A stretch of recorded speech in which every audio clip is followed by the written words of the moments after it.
There's 6 of us, and bridge is actually a partnership game, and I'm partnering with my sister, who I taught her bridge. I'm really proud of her because she is currently historically the youngest ever player on Canada's national team.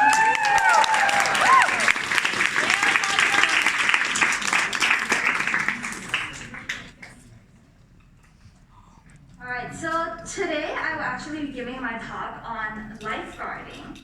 So I am also a lifeguard. I'm not giving it on bridge. I wanted to, but it's actually a very complex game. The rules will probably take 5 minutes to explain. So lifeguarding is the funner option, I guess.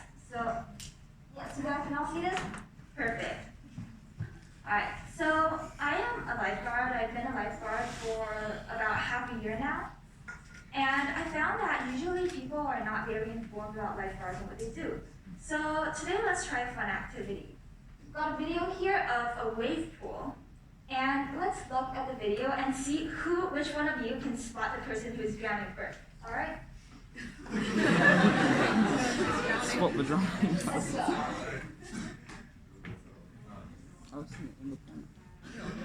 They're all drowning. Oh, the guys oh yeah. He's like, I think you guys all see it by now because the lifeguard's swimming towards him. Alright, so how long did it take you guys to spot that guy? I was busy focusing on the guy in the green. Yeah, I heard a ton of you say that everyone looks like they're drowning. Honestly, yeah, when I first became a lifeguard, I wanted to jump in every 3 seconds. It's very common. Surprisingly, a lot of people look like they're drowning when they swim. So you can see that it's kind of hard to tell who's drowning, right? And to give another example, this guy's, hold on, slide issue. Ah, there we go. Alright, this is a swimming pool. That's not a real dead human, don't worry, that's just a dummy, a plastic dummy, not a real dead human. Alright? But you see it at the bottom of the pool, right? And you can kind of see that there's a human down there. Now let's pretend there's a real human. They drowned, they're now submerged at the bottom. This is a very good situation where the pool is kind of clear, there's nobody else in the pool. You can still see a dummy now, but the picture on the right is what happens when you have people swimming in the pool. So things such as splashes, things such as reflections from the light on the water, things such as refractions from the waves moving. Can you still see the human at the bottom on the picture on the right? Oh, it looks like it blends right into the bottom, right? So there's actually historically been many cases where someone sank to the bottom and it goes for like 30 minutes. Nobody finds them until some swimmer goes like, there's a dead body on the floor. Yeah.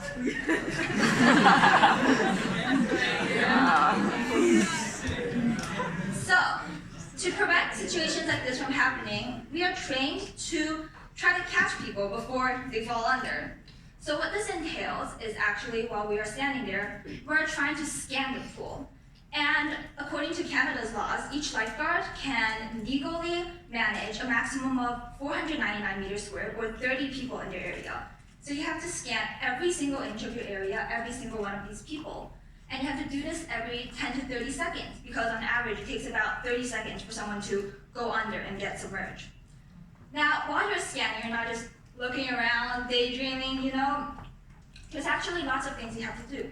So you have to be counting the heads, like, how many heads do I count, right? And if a head goes missing, you're like, maybe someone goes under. You have to group people into families. If a family comes and you see one of the kids suddenly disappear, you might want to go and talk to the parents. There has to be profiling, so maybe you see someone who's very old or very young, and you have to watch them more carefully. So you see there's actually a lot that has to go on in the mental process to make sure that you're catching everybody and to make sure that you're scanning the area properly. Now finally, to end off, let me give you a fun example of another thing lifeguards do. So other than just preserving life, 90% of the time it's actually public relations issues. So, for example, when you see someone running on the deck, that's something that could lead to an accident. Would you like an example of a PR voice I would use to deal with someone running on the deck? Yeah.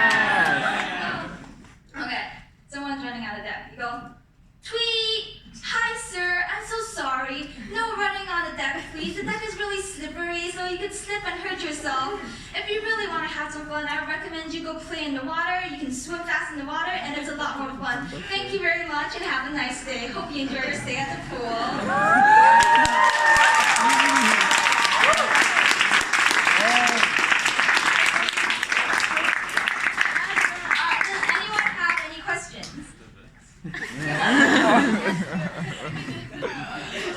One question, maybe.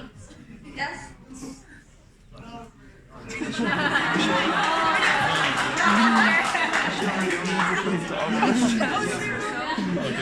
Yeah, jogging was really amazing, but what got you started into doing lifeguarding? Pardon? Yeah, what got you started on this journey? What inspired you? Oh, so I'm actually a competitive swimmer myself. But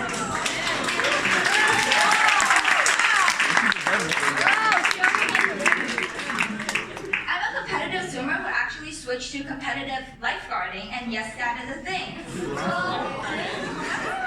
This is a photo of me.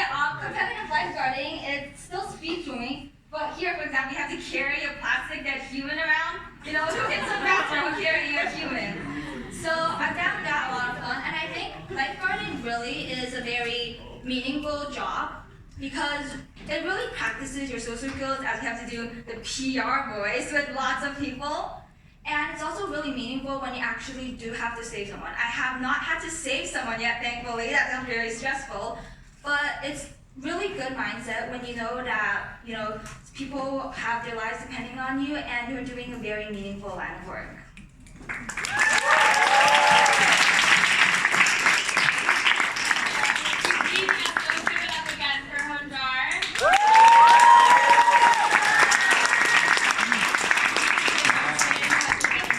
Yeah, stay in touch, everyone. Send me photos. Send me photos of everything you do. Good luck. Yeah. Awesome. Okay, everyone. So now we're transitioning.